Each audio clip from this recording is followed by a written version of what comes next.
I'm happy to follow up on yesterday's video about brining pork chops to show you how I cook them.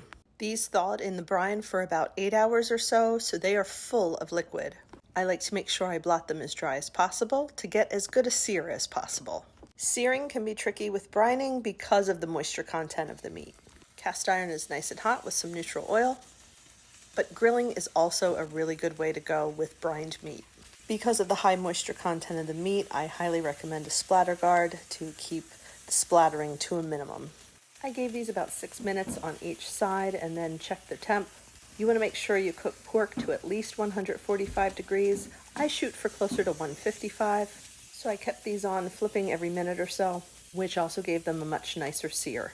Partly because the moisture is leaving the meat and partly because of the sugar content in the brine. These are nearly there. I just want to put them each on their side to further render some of the fat that's on the one side. Then I'll let them sit loosely covered with foil for at least 10 minutes to rest before serving.